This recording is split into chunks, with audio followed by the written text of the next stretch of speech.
And a very happy Thursday to you at 12:07 in the West. Talk Radio 790 KABC, The John Phillips Show.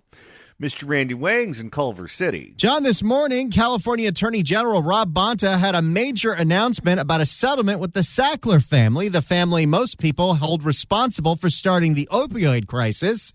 And even when Rob Bonta is talking about something like that, it's nothing but cliches. No community remains untouched by this epidemic, rural or urban, high or low income, Republicans or Democrats, children or adults. It's touched us all. Today, we're making it clear. Left-handers, right-handers, people with an extra toe. Today, we're making it clear DOJ isn't afraid to take on corporate giants that put profits over the health and lives of Californians. If you are employed as a writer for him, you should be banished from politics forever. And you ever think, because we've had several of these major settlements with opiate companies, where that money goes? John, do you know where some of that money goes? Where does it go? Well, Ulysses Hernandez used some of that money that was allocated towards Los Angeles for a respite center in MacArthur Park for the meth addicts to make sure that they could take a nap there. Oh, great. So we're going to waste it all. You would think that the money from opiate settlements goes towards opiate treatment. It does not. But depending on who your local elected official is who gets a piece of that settlement, a lot of it goes towards harm reduction, which means more people using opiates. I've never understood blaming the drug companies for drug addiction. It's not like you have to trick people into taking drugs. People seem to like drugs. Well, the allegation with the Sacklers is a little more sinister than that because they were bribing doctors to overprescribe the crap. Well, if there's one group of people that can be bought off, they're right up there with trash collectors. 800-222-5222 is the telephone number, 1-800-222-5222. Coming up later on in the program, we're going to check in with former California Senator Roy Ashburn. He's going to weigh in on all of the deportations going on right now in these United States. Criminals who the Biden administration refused to deport are now getting a one-way plane ticket back home. He'll have all the latest on that coming up at the top of the hour.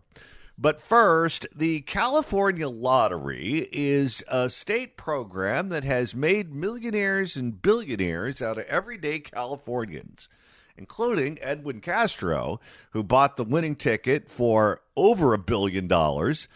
And I believe his luck just ran out because I read somewhere, Randy, that his home burned down. Is that the guy that refused to show up to get the big check and then the lottery made a statement for him saying that he says he's so glad so much of this money goes to the schools? Yeah, if you're going to write a quote for someone that they didn't write themselves, try real hard not to make it sound like North Korean propaganda, which the California Lottery didn't even try to do. Now, John, there's a lot of programs that fall under the umbrella of the lottery. Some of them are run by the state. Some of them are run by a consortium of states. And there is a big update with one of the big lotteries out there. Mega Millions is changing how the game is played. And, of course, we have this reserved for you because any story involving scratchers or lotto tickets is right up on the priority list for Mr. John Phillips. Oh, at the top of my list of hobbies, being a chronic gambler is right there. So Mega Millions had a major announcement. They're going to lower the odds of winning the jackpot from 1 in 320 million to 1 in 290 million. Okay, let's have a little discussion about this. I am illiterate when it comes to doing math. I can add, I can subtract, I can multiply, and I can divide, provided you give me a calculator. Anything beyond that, you want me to do something that involves a sine, a cosine, geometry, trigonometry, calculus, you're going to be out of luck because I might as well be reading a foreign language. That is the level at which I can do math.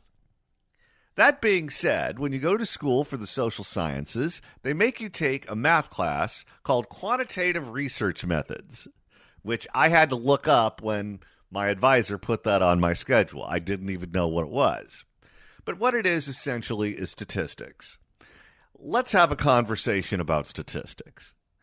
The odds of you winning the Powerball or Mega Millions or any of those games is essentially zero. When you increase the odds that you're going to win the game, but you're dealing with numbers that are that large, you're changing it from 0 to 0. Here's some perspective for you. The odds of getting a royal flush in video poker is 1 in 650,000 hands. The odds of winning the lottery is 1 in 320 million tickets. Yeah, you see, that's why you have to play with the deuces while. That'll help you out a little bit. That's the best, because then you put in a nickel and you get 6 cents back. But it's really about playing as long as you can so they buy you free drinks. Well, and they always put the video poker machines at the bar so you can stuff your face at the Italian joint in Las Vegas off the strip while you play video poker. So, John, we are lowering the odds at Mega Millions from 320 million to 1 to 290 million to 1. Not only that, they are going to increase the jackpot. That's right. The minimum jackpot for Mega Millions was 20 million. Now it starts at 50 million to get people real excited. But here's the trade-off. Are you ready? Yes. That ticket is going from $2 to $5. Oh, great. Inflation has hit the lottery. This is going to hurt more than the price of eggs. For more on the changes to Mega Millions impacting chronic gamblers all throughout the state of California, including Mr. John Phillips, here's a report from CBS Sacramento. Lottery jackpots could soon be getting easier to win in California. How about that? The State Lottery Commission is scheduled to vote tomorrow on changing the way the Mega Millions game is played. Tonight, we're getting answers on how that will impact the odds and cost. Better odds and bigger jackpots. Our first winning number. Boy, it sounds so great if you just say that.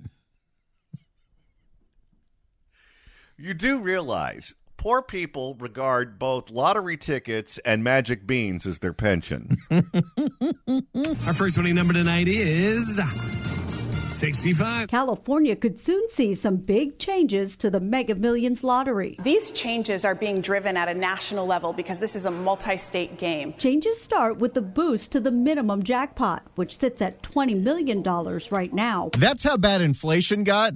Nobody even scoffs at $20 million anymore.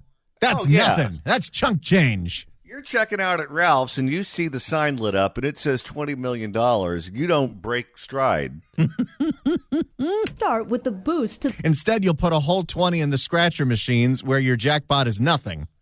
Yeah, instead of buying the lottery ticket, you get that king-size Kit Kat bar. Another good choice. Start with the boost to the minimum jackpot, which sits at $20 million right now. Well, that starting jackpot will actually start at $50 million. So right... Woohoo! Let it ride!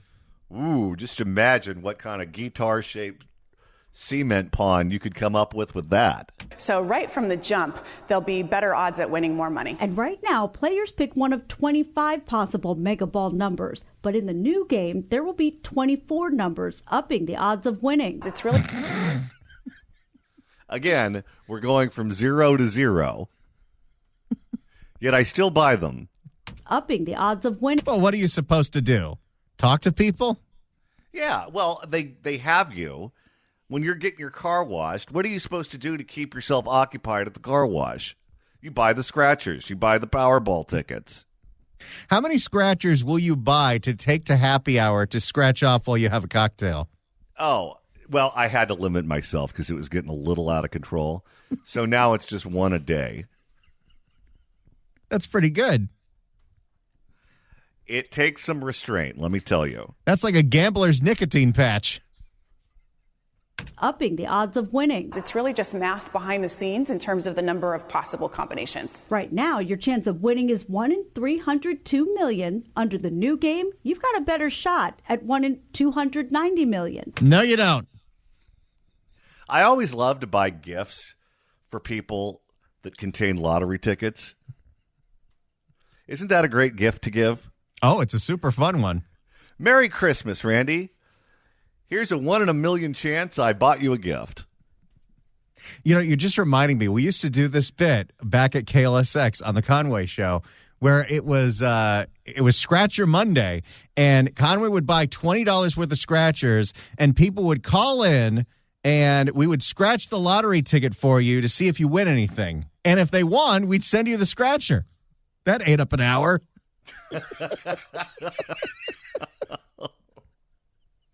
California is also adding what's called a multiplier on the ticket to boost prize payouts. At the very least, your prize will automatically double. In some cases, though, tickets will have a 10x multiplier. But these advantages... Oh, boy, you're hitting the bonus on the lotto.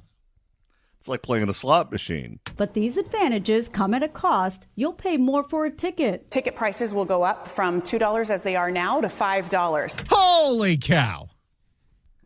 All right. Now that the price of lottery tickets is going up from what, $2 to $5? 150% increase. Yeah. Well, there are going to be some kids that go to bed hungry tonight.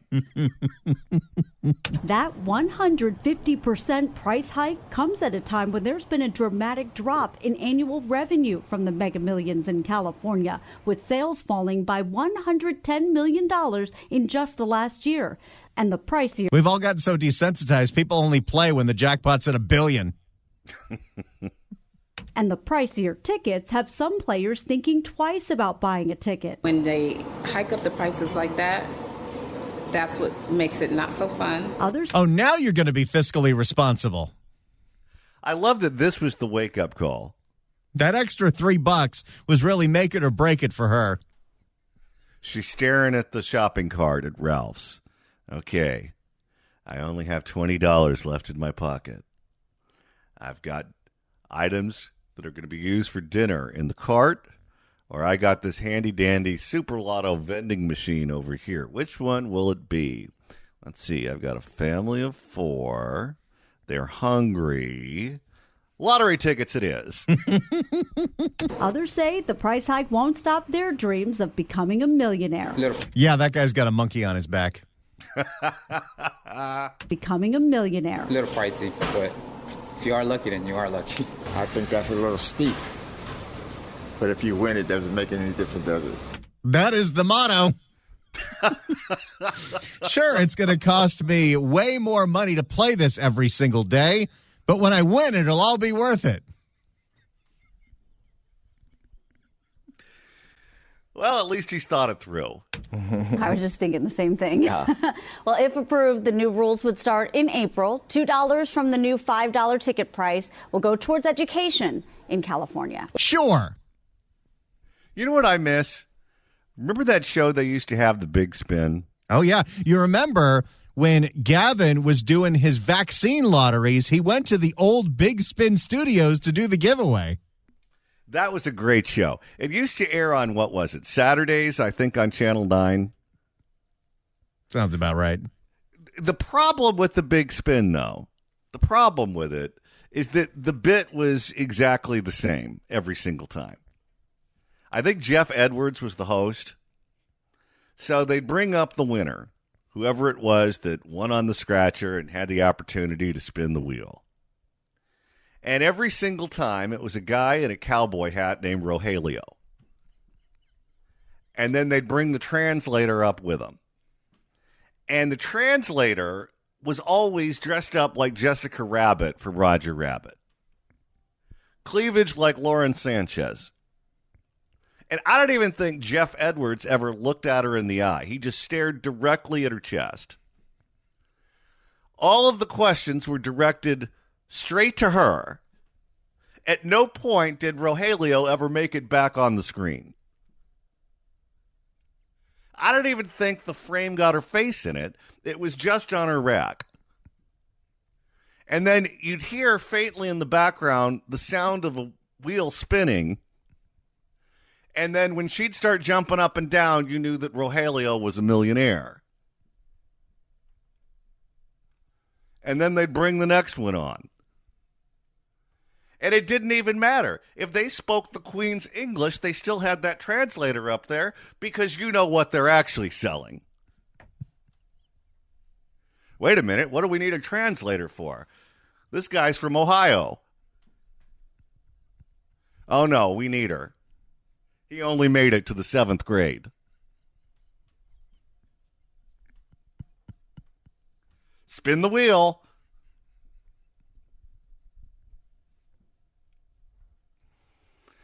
If you'd like to email the show, you can do so at johnnydon'tlikeshow@gmail.com. That's johnnydon'tlikeshow@gmail.com.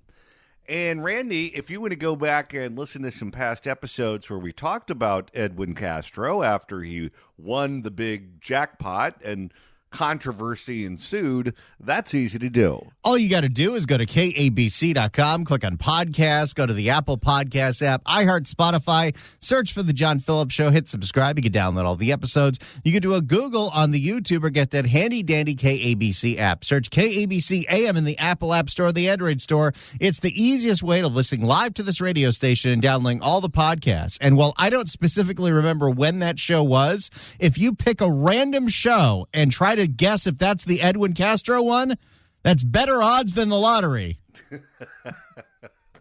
That is true.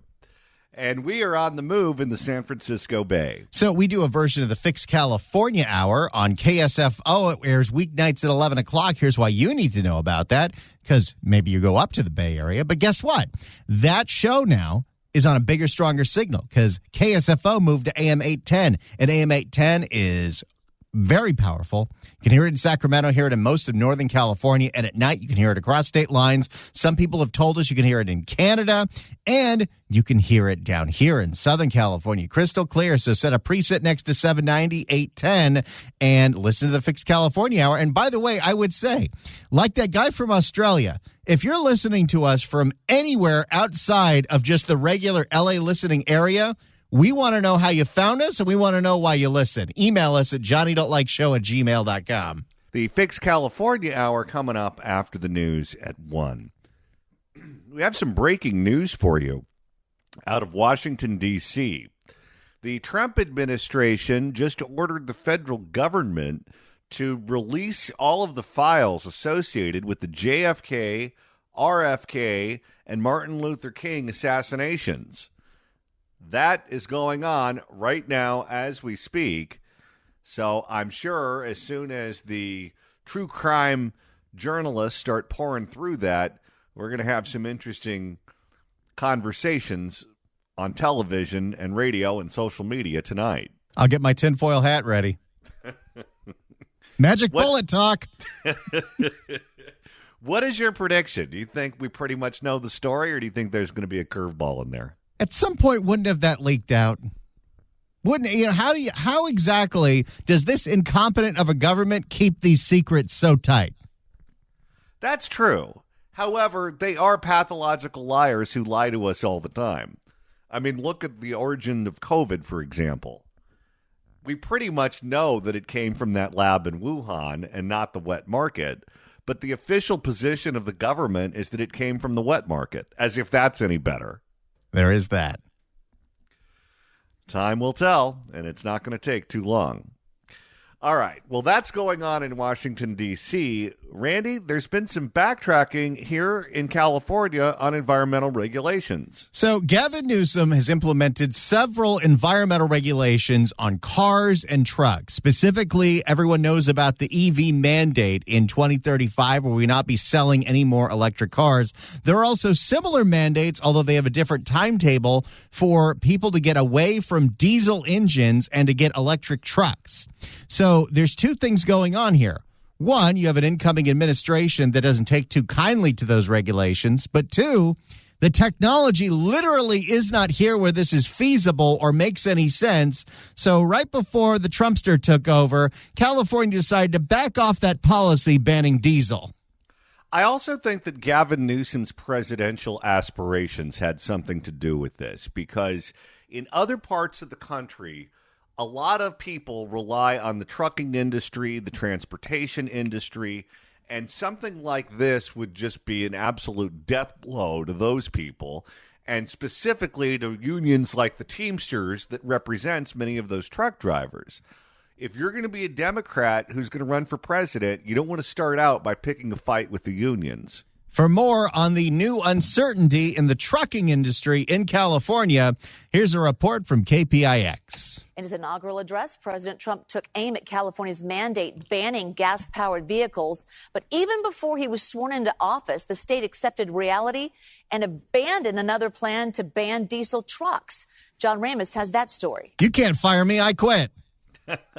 And by the way, if I'm not mistaken, there were electric fire trucks that could not be used to fight the fires because they had to go back and get recharged. Have you heard that? I haven't heard that specific story, but what we have seen when it comes to electric trucks is an electric Tesla truck in Northern California that crashed, caught on fire, and they had to close Highway 1 for several days because it can take up to 24 hours to put out one electric lithium battery engine fire from one of these trucks. That's no good. The California trucking industry has been in a state of confusion ever since Donald Trump was elected president. It's been before that. Will the electric mandate stay or will it go? Some say the uncertainty of the situation is more difficult than the regulations themselves. The latest impact of the new administration can be found here at the Port of Oakland. After Donald Trump was elected... Wait, isn't that the port that got taken over by pirates? Yes, it is. After Donald Trump was elected president, California officials realized that they had lost a friend in Washington, D.C., and withdrew their request for a waiver that would allow the state to ban the sale of diesel trucks after 2035. The waiver was pulled back from the EPA, so the first reaction is, what's their game plan? They're going to come up with something else. We've been living in uncertainty for a long time, and so, we get a little breathing room for buying trucks that are very expensive that don't work. And don't forget all the other regulations that are already on trucks. A lot of older trucks can't even drive in the state of California. Well, and this is not something that just impacts California, because when you have goods coming from, say, Asia that come through the Port of Oakland, the Port of LA, the Port of Long Beach, whatever, and you put them on trucks and you ship them to the rest of the nation, well, if you're a truck that is registered in, let's say, Arizona or Nevada, but you want to use it in California to pick up goods at the Port of Oakland, it doesn't matter what the state standards are in Nevada or Arizona if you have to abide by California's rules. So what California is doing is screwing with the rest of the country. We're hoping that these trucks will materialize. They haven't yet. So we put the mandates in before the technology existed. That's working out great. You don't have to do that, by the way. When technology makes life easier and more efficient for people, people transition to the new technology on their own. When we came up with the incandescent light bulb, you didn't have to run around banning candles. Bill Abudi owns AB Trucking in Oakland. He's not against EVs. In fact, he was one of the first to use these electric tractors for moving trailers around in his yard. But he says the technology for long-haul trucking of heavy loads just isn't there. He points to these new hydrogen-powered trucks that cost about twice the price of a diesel. Well, there's the first problem. Strike one. But are so heavy, they have a hard time hauling enough cargo to make a profit. And there's the problem number 2. That's actually a strikeout on 2 strikes. See, and I know this just from having my own electric car, and I just have a small SUV. These cars and those batteries are very, very heavy. So imagine how big and heavy the battery is for a long-haul trucker. And you have weight limits that are imposed on trucks of how much load they can carry because it'll destroy the highways. So now you can buy a truck, but you can only fill it halfway, which means you're not going to make any money. No, it's an inefficient way of moving goods around. But are so heavy, they have a... Maybe this technology will be there in 15 years, and maybe it won't. But making the mandate and freaking out the industry when the technology is not there doesn't make any sense. Nope. But are so heavy, they have a hard time hauling enough cargo to make a profit. They do run. They're beautiful when they run. But they're just not... The EV truck on the truck scale is going to look like me after a long night at Jack in the Box. They do run. They're beautiful when they run. But they're just not suitable No, not for the workload. Aboudi says the state is blaming it on President Trump, but he thinks they knew the diesel ban was not going to work and were looking for a way out of it. Yeah, wouldn't they just wait for Trump to repeal the ban or to get rid of the waiver? No, they got out of this immediately because they know they look bad. They needed a way to save face, and blaming Trump is what they do. But this is part and parcel how they operate. Go back to shutting down the nuclear power facilities, including Diablo Canyon. They made a lot of headlines by saying they were going to do that. They put a date on the calendar saying it's going to be shut down by X date. And then they realized that the lights would all go out if we didn't have that power. So they kicked the can down the road. This is what they do. They don't think these things through. In his inaugural speech, the president also talked about regulations requiring electric passenger vehicles. We will revoke the electric vehicle mandate, saving our auto industry and keeping my sacred pledge to our great American auto workers. In other words, you'll be able to buy the car of your choice. We can't have that in California. No. California already has a ban. And then don't forget that there's the potential of getting rid of the EV rebates. And then Gavin's like, don't you worry, California is going to have our own EV rebate program, but we're going to exclude the most popular EV company, Tesla, because I've got a fight going on with Elon. He's so petty. California already has a ban on the sale of new gas cars after 2035, thanks to a waiver from the EPA. But it's unclear whether federal officials will now be able to rescind that. Lauren McDonald, an EV industry analyst, says the Republicans were successful in convincing people across the country that the government was coming for their cars. Well, because in California, that's what's happening. And that 2035 piece, when you get to 2026, which is a year from now, 25% of, I think 30% of all sales at all dealerships have to be EVs. Again, I know I'm beating a dead horse here. Once the technology is there, it'll happen on its own. I assume that my next car will be electric.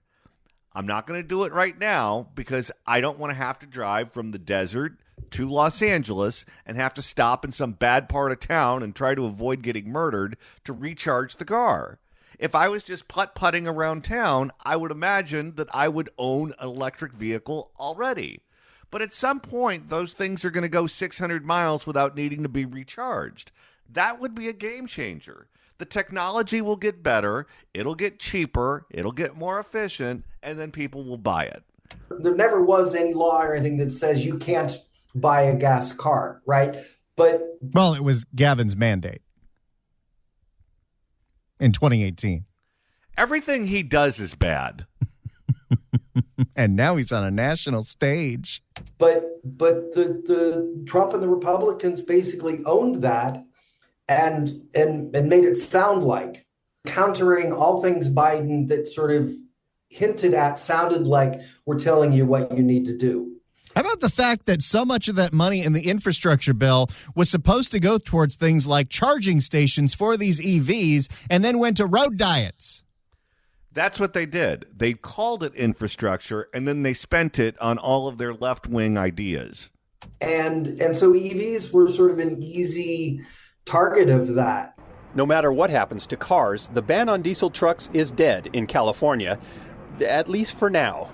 And that's the biggest problem for fleet owners like Aboudi. We don't know what the next move is. Do we just expand and get more diesel trucks? I have to do it with the truck that works. That would be very efficient. Could you imagine being in that industry right now and having these jokers who know nothing about your industry just playing games with your life? That's California. California saw itself as charting a new course for the rest of the country in banning fossil fuel vehicles. Now it may be finding itself alone on an island. It's been like that for a while. Yeah, no kidding. The EV analyst says other states have been lagging far behind California in the adoption of electric vehicles with or without a ban. He says the new direction is liable to delay the transition by decades. There's the latest on California backing off their plan to ban all diesel truck engines by 2035. All right. So the city of Los Angeles does have electric vehicle fire trucks. That has been confirmed, according to KTLA.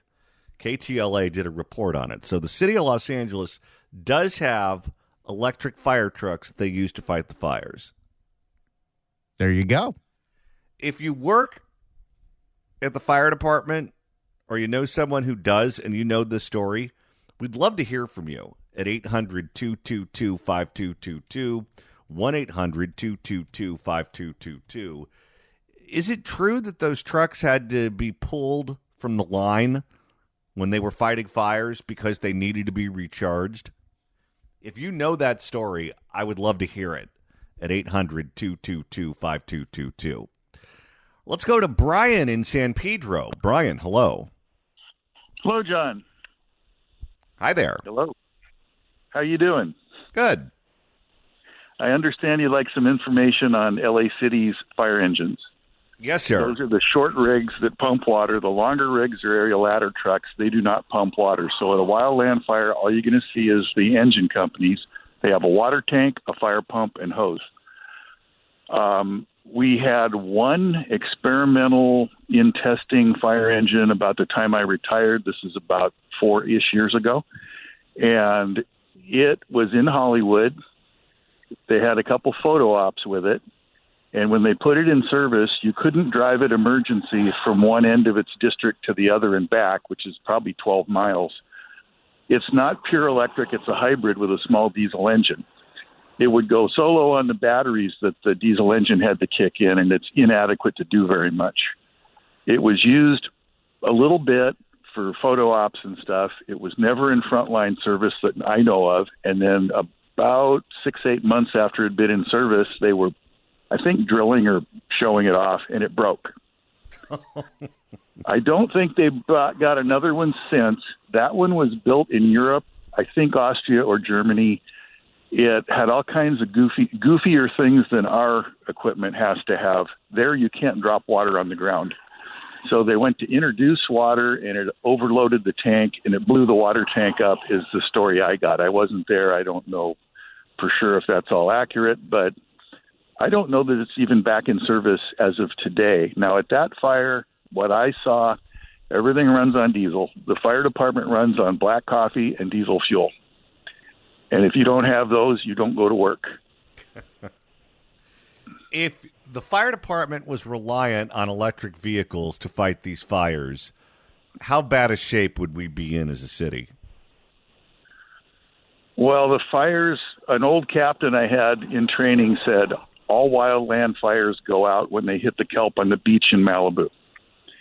And nobody would have been able to do much of anything because, as I said, that piece of equipment was a diesel-electric hybrid. If it doesn't have the little diesel engine in it to help out, it's almost worthless. A typical fire engine today weighs over 46,000 pounds. You just can't haul enough batteries to make it work and go very far. And when you're sitting there is when you're working, you're pumping water. It requires, when you're pumping maximum water, it requires about 250 to 300 horsepower. Now, whether you get that from an electric motor, a gas engine, a diesel engine, or in the old days we had steamers that burned coal to run a steam engine to run the fire pump, it's got to come from somewhere, and batteries aren't there yet, like you say. All right. Well, thank you so much for the call, sir. We appreciate it. We've got 2 more hours coming up on the John Phillips Show. The Fix California Hour is next. Senator Roy Ashburn joins us. Don't you go anywhere. This is Talk Radio 790 KABC.